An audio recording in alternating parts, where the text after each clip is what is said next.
that if the preference card is the bill of materials, if it is the design of the surgical event, you wouldn't build a car that way.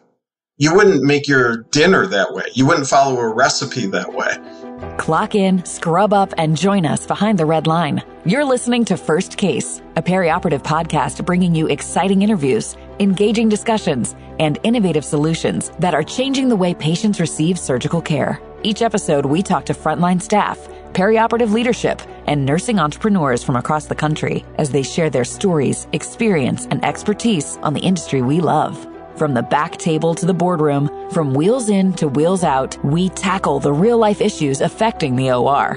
Whether you're tuning in for surgical service education or inspiration, we're glad you're here. And now, it's time to roll back and start the first case. This week on First Case, we speak with Daniel Pfister, president and consultant at United Pathways Incorporated. Dan has 14 years of foundational experiences across multiple hospitals, employed in various patient support service roles within central distribution, materials management, emergency department, pharmacy, sterile processing, case carts, and as a surgery coordinator. He has 15 years delivering solution consulting for a large healthcare manufacturing company, implementing process improvement projects in hundreds of hospitals across the United States. Now, as an independent consultant focusing on improving the gaps in work streams, transforming executive strategy into actionable results, and advocating for a patient-centric supply chain. And I'll tell you, Paul, you introduced me to Dan, and he's a very dynamic individual, and we're going to hear him talk about this patient-centric supply chain today, but in the context of preference cards, which really is just the ins and outs of every single day in the operating room. Well, Justin, I've known Dan for several years and in different roles, and I will tell you that he is the most enthusiastic and dynamic person that when it comes to supply chain and materials management. He knows it better than anyone I know, and he also just has the ability to explain it in such detail that everyone can understand it. And I'm really excited for our audience to hear what Dan has to say. All right, well, we're going to be right back after a short break with Daniel Pfister.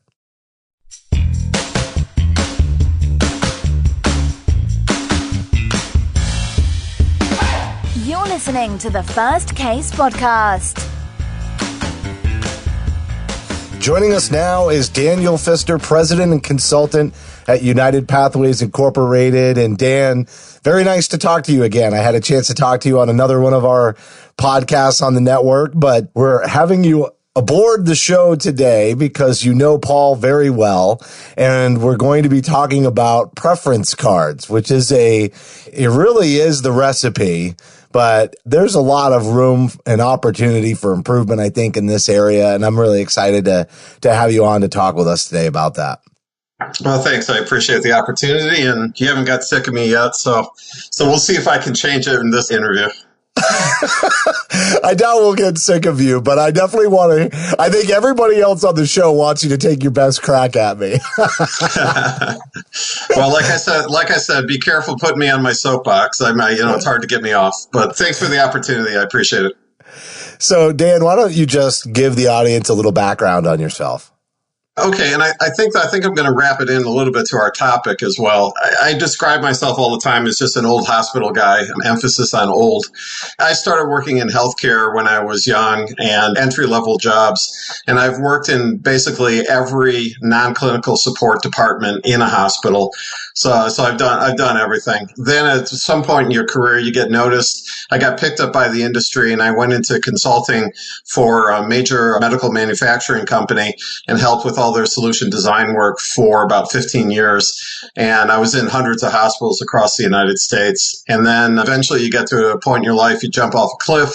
And I went independent. And so I've been running a small microscopic consulting company for about 5 or 6 years. And I've had some big customers, and I've done some really interesting work over the last couple of years. But I think just to tie it back to kind of your introduction, one of the jobs that I had when I worked in a hospital, one of the entry-level positions, actually was a case cart technician at Fountain Valley Regional Hospital in Fountain Valley, California, where my daughter was born too. What I would do is I would pick the cases for the next day's procedures. And I would use preference cards to pick those procedures. And at that time, the preference cards were on the old Ethicon index cards and not yet electronic. They did have an electronic operating system in the operating room, but they had not built the preference card module. So what everyone used were the hard copy cards. And I would come in the morning and I would look at the procedure, and the nurses had usually selected the cards, or I'd go pick them myself.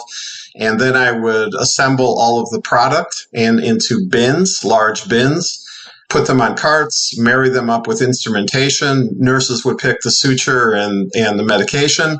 And then the next day I would get the bins back with about 40% of all the product I'd pick coming back again. And I would tell you, from that time till now, I've had the opportunity to see multiple case cart assembly processes in multiple hospitals.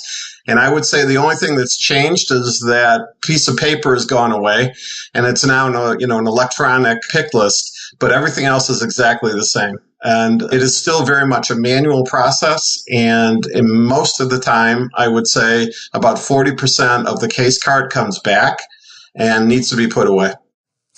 So, I mean, there's a lot of inefficiency in there. And I'd like you to talk just a little bit more about, in that current state that we're looking at today, what kind of impact does that have on the clinical setting or on the procedure or the frontline, nurses and surgical techs and surgeons? When you talk about really the only thing that's changed is that they're electronic now. What is still kind of lingering that, obviously there's waste like you just described, but what else is sort of lingering for the front line that could be improved upon in today's state? So I think this is actually a really broad topic. So I think I'm going to go at it a little bit slow. I want to start by just saying that what a preference card is, it's a novel and it's a shopping list. And the nurses write the novel and the shopping list, and they're charged with maintaining the accuracy of the shopping list. And when I say a novel, it's like Dr. Jones likes the room to be 60 degrees. He likes rock and roll. He likes to see the patient before anesthesia. And then the shopping list is all the supplies. He likes Vicryl on a P1 needle. He likes this. He likes that. Make sure you bring this card into the room when he's here. And that's what is used to pull together the case cart assembly. Now, generally, and again, it's different in every institution depending on size, but you may often have a 3-part case pick process. So you may have a non-surgical person or a non-clinical person, like a tech, picking the commodity products and some of the physician preference items. And then a sterile processing tech, who may or may not be the same tech or might be a different department, gets the instrumentation and puts it on the case cart. And then you might have a center core nurse or the charge nurse or the circulator, depending on the time of the day. They top off the case cart. And then, of course, there's the actual surgical tech in the room who the next morning is looking at it and realizes that the whole thing's wrong and goes out and gets everything that he actually needs. So when you say there's waste, it's like, yeah, of course, right? And you could then go into each one of those components and do a total process improvement initiative, or pick out one piece of it and do a deep dive on it. But I think I want to pull it up a little bit higher than that and just say that if the preference card is the bill of materials, if it is the design of the surgical event, you wouldn't build a car that way. You wouldn't make your dinner that way. You wouldn't follow a recipe that way. And so I think the first thing you have to do is pull back and just go, well, what are we even trying to accomplish in the first place? What's the best tool to do that? And then what's the best team to use that tool? And then what's the feedback loop on the back end? And how do we have continuous improvement? Because generally right now, when people talk about preference cards, the focus is really on maintenance. And everybody talks about how to maintain the card. The challenge with that is the people that have to maintain it are the same people who are writing the novel and the shopping list, and they don't have time to do it anyways. And so, then you can build structures around it and hand off to clerical people and all that, but then it just goes out of whack anyhow. Like you don't have a process. You don't have a control factor like you would in any other type of manufacturing environment. And a case cart assembly process is essentially a manufacturing environment, and you wouldn't run a factory that way. Dan, what you're saying makes so much sense to me, and I see frequently in hospitals all this issues that you're discussing, and the fact that the maintenance never really occurs the way it should. In actuality, the index cards were probably easier to maintain than the computerized system. But that's not going to happen because you need to be able to connect things electronically these days. So what do you see as the future in terms of preference cards? How are they going to, how do you go beyond this? And is there a way to change the process so that it works more efficiently and you're not having to put away half the stuff at the end of the case? Yeah, and again, I think this is a complicated topic, but I like where you started it, and I almost want to underline that for a second. Just the fact that we all feel maybe in our gut that a piece of paper actually worked better. So, that's kind of an interesting view into one aspect of modern healthcare. But to your point, if we want to take it up to a new vision, then again, we have to look at what the card is in itself. So again, let's dig into that a little bit. So it's a bill of materials. It's a design of the surgical event. It's also lists the preferred product, both commodity and preference, that a strategic sourcing organization would be very interested in. And it's also a logistics tool that helps determine usage and utilization so that a supply chain organization would know how much of what widget to have on the shelf. If I've got 5 knee arthroscopies tomorrow and I don't know that today, what is that going to do to the entire downstream effect in the organization? And then at the same time, what if what that doctor needs on those 5 arthroscopies may not be on the card, is handled as a non-stock item, a non-file item, has not been built into inventory, and sourcing doesn't actually know that you're buying it for that doctor, but you just kind of maintain it locally. So the preference card is the bridge and the glue that holds everything together. But because it is a clinical device, it's been very difficult in the industry to find out who should really own it. It's a clinical device that also operates as a logistics tool. And so I think there needs to be a design, a shared ownership. So that's why I use the term that it's a novel and a shopping list. The novel is the clinical event. The novel is what only the nurse can do working with the provider. But the shopping list can be managed by a logistics organization, and it might be managed better. So to go back to how I started this, my first job at Fountain Valley, and again, it was the hard copy preference cards. But if I noticed that when I picked like all the lap choles, a certain amount of the supplies would come back.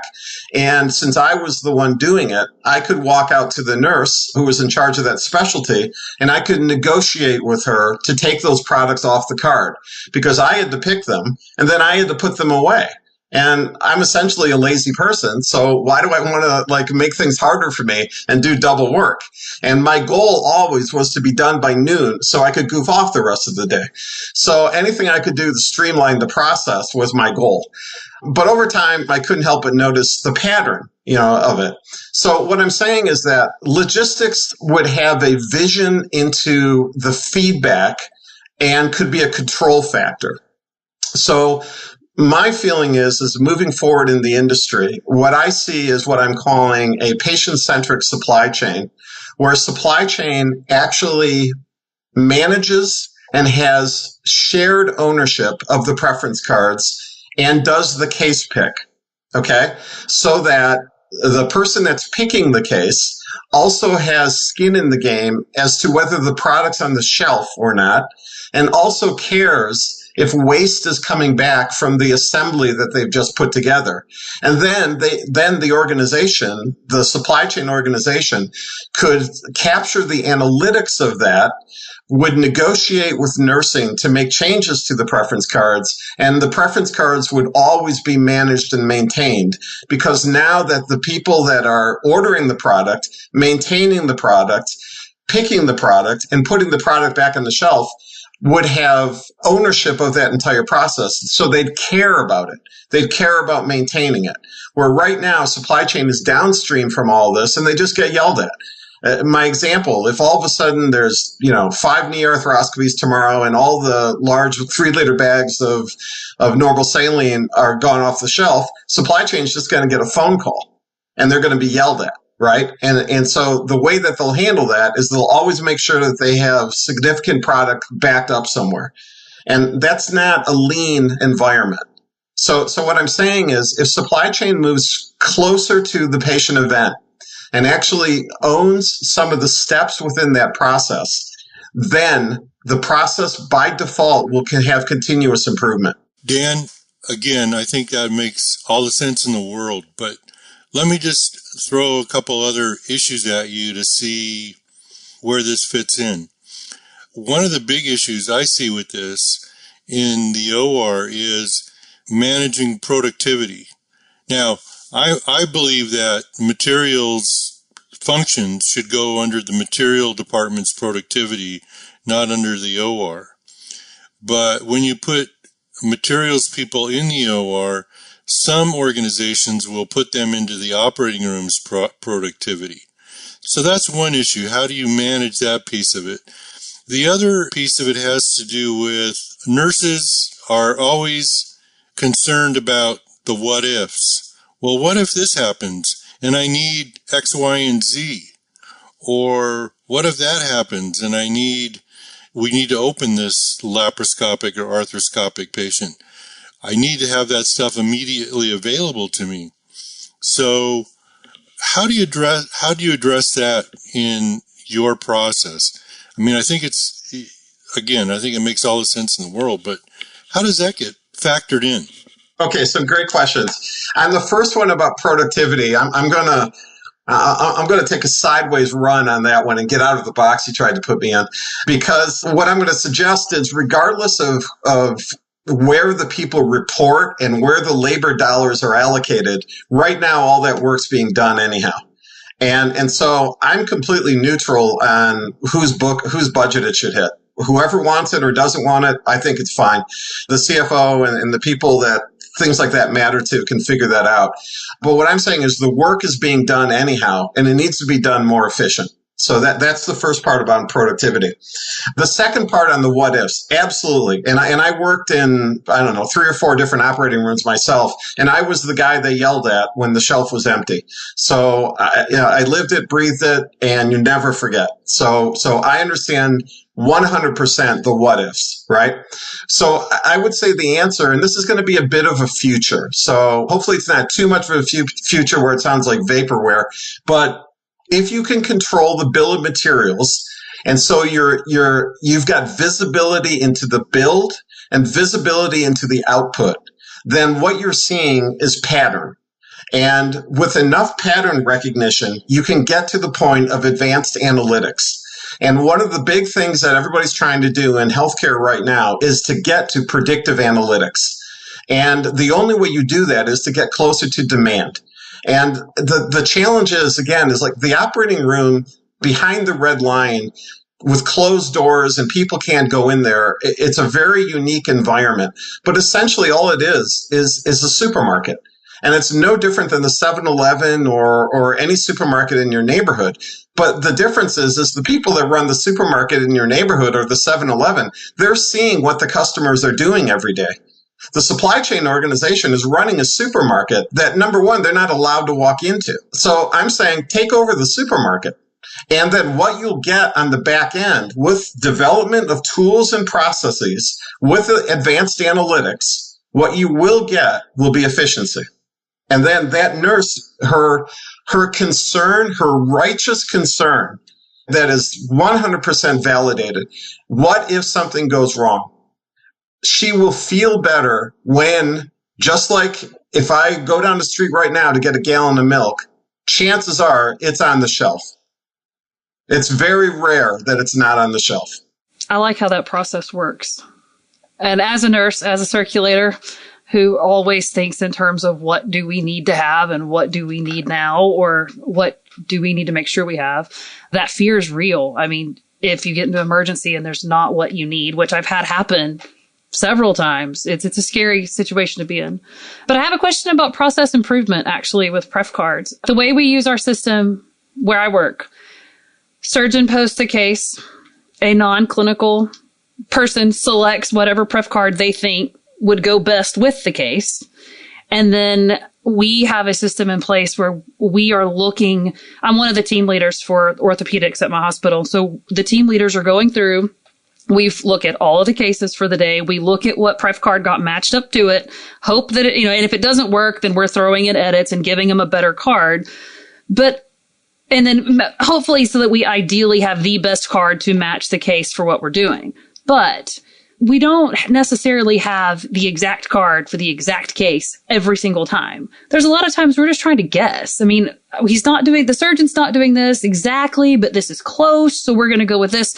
So then we end up with waste ultimately because we didn't really pull the best card for the case because we didn't have one.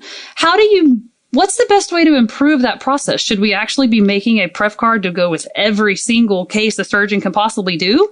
Or how do we fix the issue so that we have the best amount of Pref cards that we can manage, but we can still keep up with them all and do the best card for the case? Does that make sense?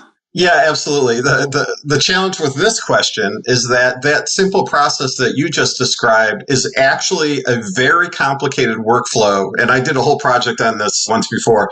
Before that scheduler selects the card, there's an entire dynamic that happens in the physician's office where they may call multiple times and change the procedure over a period of days. And some of the problem is the physician office and the scheduling office in the hospital literally do not speak the same language sometimes. Okay. So there's a whole front end problem that would have to be fixed. Okay.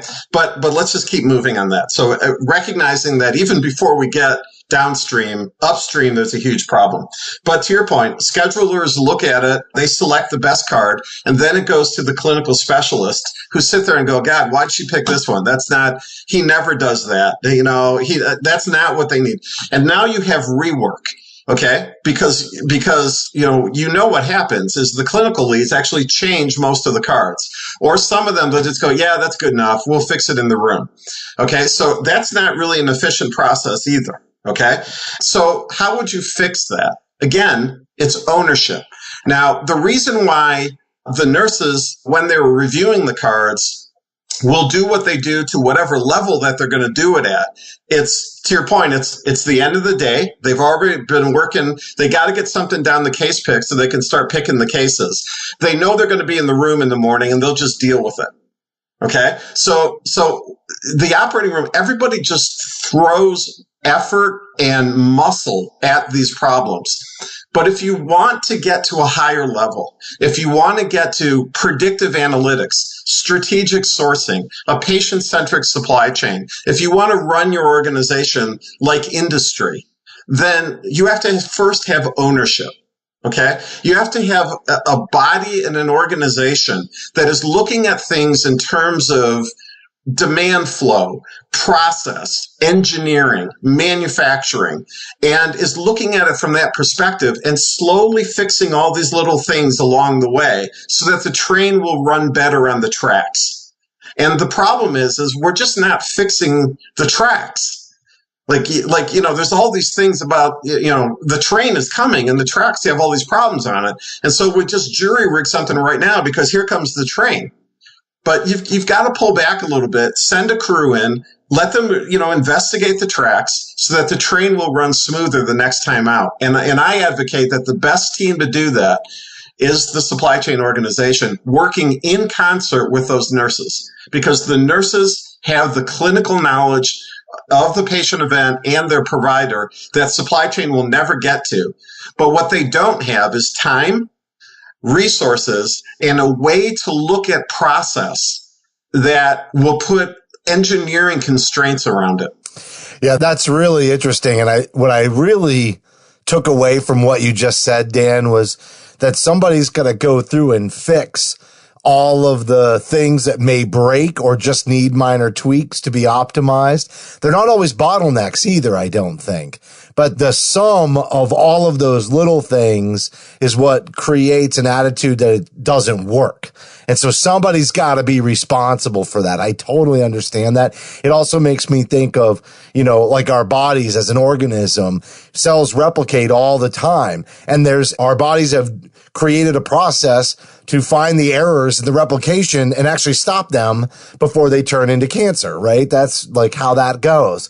And so I'm hearing you kind of talk about that very similarly in managing that process, not managing the preference card or maintaining it, but managing the process so that everything works. And now I'm thinking there's just so much room for opportunity. At first I thought you might tell us, guys, this is where you can do a couple of things and it's really going to help. And now I see you're painting a whole new future for us. So it's not just let supply chain and strategic sourcing be accountable for it. I got to think that there's technology. This whole vision is way bigger than maybe anybody would be comprehending just having a basic conversation around preference cards. Is that true? Yeah, there's a lot of parts and pieces to it, and again, it's maybe too much detail to get into on a short call. But I like where you're going. If you take the problem and you go up to like the enterprise level. So what does the CFO care about? What does the CEO care about? What does the chief medical officer care about? And you start going through the organization and you realize that when you get all the way down, that the problems that get up to those guys are because the systems underneath are broken. Right. And what is everybody trying to get to in healthcare? Right. We want, better patient experience, better customer experience, no delays, everything at the point of care, with things running smoothly, efficiently, and having good analytics coming out of it so that you can get the best revenue reimbursement and drive costs out and run a lean organization and all of that. If you don't have your hands around the actual process that is driving all of those outputs, then it just is what it is then, right? And everybody's just putting Band-Aids and putting out fires and doing good work and going at things in a project perspective, but it's not holistic.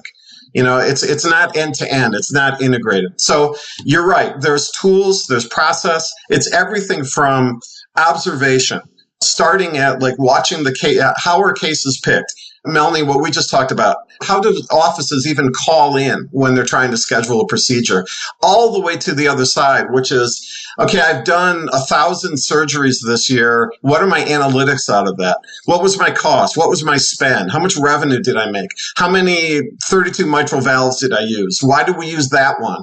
All that kind of stuff. It all comes out from the very basics of some person, some individual following a piece of paper and putting products in a bin. And if you can just put your arms around that, you can do the rest. So where's the hang up? Is the hang up, is it just a control over the preference cards and structure based, or is it also that hospitals just don't commit the resources to give somebody the time? Because I heard you say, the clinicians who are managing them often today don't really have the time to focus on it. And to some degree, it may be lower on the priority list, right? Because the patient's number one. And not that shouldn't be that way, but at the same time, are they just lacking the resources? Like, does this cost hospitals something to change that ownership over and dedicate somebody to the process? Well, I think that, and this is maybe just my perspective, so, that could be completely warped. But I think the first thing you have to have is you have to have a strategy. You have to have a vision of where you're trying to go. I mean, before you head out on any journey, you got to know where you're going. And I think that's the thing, is that to go from something very small, like, hey, we keep running out of supplies in the operating room. How come? Okay. And we hear this all the time, right? Nurses, I go to the shelf is empty. We got to fix that. And so then you'll get a whole team together, materials will come in, and there'll be a joint task force, and everybody will work on it. You'll look at par levels, you'll look at this, you'll look at that, and you'll fix that problem. And then it'll be, the next problem. Hey, the case cards are always wrong. They're not, that's not what I need. And then you'll go after that problem. And maybe they'll, whatever else it is. I had 3 open reduction internal fixations today, and we only have 2 trays. What are we going to do? And all this kind of stuff. And it gets piecemealed. But if you have a vision and you have a strategy and you say, well, what are we trying to get to? How about if we improve the throughput process? How about if we improve the surgical event? And we look at all the parts and pieces of it, and we try to bring a vision and a discipline to it, and new tools and technologies and analytics that would tell us when we're going off the rails. And then you slowly build that strategic vision, and then you build the infrastructure that you need around it, tools, people, process, technology. And again, I'm maybe being vague because it's like the work is comprehensive and deep. And so I'm just trying to maybe paint a picture of it instead. Is the first thing you just got to do is you got to sign up for it. You got to as an organization. Yeah. You got to say, like, I want to do something different. Like, I want to make this a world-class patient throughput experience. I want those shelves to never be empty, or as minimal as possible, as humanly possible. I want the nurse experience to be positive. I don't want the nurse running out of the room. I don't want the doctor to be mad. I don't want the patient under anesthesia 1 minute longer than they need to be. And I want the right product at the right price on the shelf, because we've got an entire organization that's beating the vendors down for every dime. Why are you using that? And then I want to know that what are my profit leaders? What are my loss leaders? And why am I doing that? And is it good for the community? Great. But do I have analytics behind it? And all of those analytics and everything I just described all come off of that piece of paper, because that piece of paper is the recipe. It's the design. And the first thing you've got to do is grab the design. And it almost runs your whole day. You don't run it. It runs you. And it'll run you right over. One of the things I used to say when I worked in the operating room is that one of my mottos was the inventory management of the operating room is a system designed by yelling at everyone. And it is. And it's just like ultra urgency. Yeah, that's what it was. And it's like, and man, people work hard, and they do. And I did. I mean, it moves mountains, heroic stuff. But it's like, why? Why? And the reason why is because you have to sign up for the job. You've got to sign up for the vision. If you want world class, you got to roll up your sleeves and you got to do the work. Yeah, and you can have somebody at the top who wants it, but then that person's got to get everybody else to sign up for it too. So I got to think that the person who's steering that is going to be one charismatic man or woman. Yeah, I agree completely. You have to have a person who has vision. And then what that person needs is somebody who's actually done all the work. Because the problem is like, if you haven't lived it and breathed it, you don't know. You don't know. Because we haven't built a process yet that runs on its own. So if you can't see it, then you don't know whether it's functioning well. You have to have walked in those shoes. You have to have lived it. Well, you motivated me. Sign me up. That was a great interview, Dan. You said it a few times, there's very granular, and I could dive into the details, but we'd never come back out. Not for hours. No, you never come out. No. And so maybe we'll have you back on and we can break down some of those like little bites and just kind of tear them off and chew on them for a little bit in several future episodes. You definitely have a passion for what you do. And like you said, you've done it in so many different areas. So you understand all these different perspectives, which I got to think has helped you be successful with the initiatives that you've consulted on to help push things forward. So congrats on that. Great job and another great interview. Okay. Thanks very much, guys. And again, I really appreciate the exposure and the time.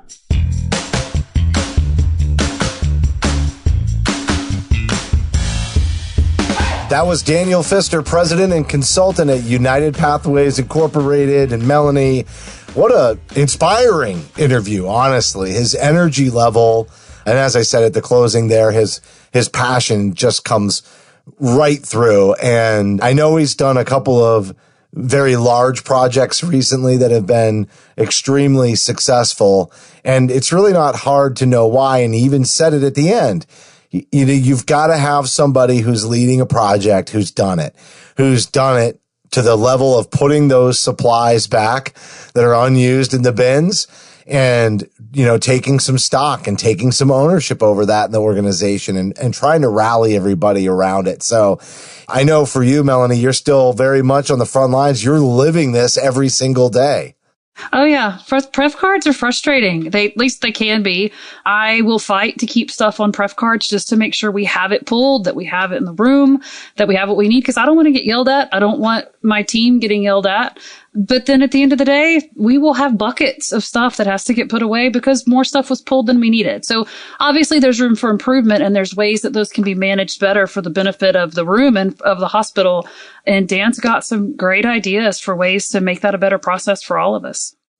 Yeah, it's really what's driving a very common conversation in strategic sourcing and supply chain these days, which is integrated supply chain. And I think Dan's really, even though we had a very high level conversation, he's really trying to describe what that might look like at a granular level.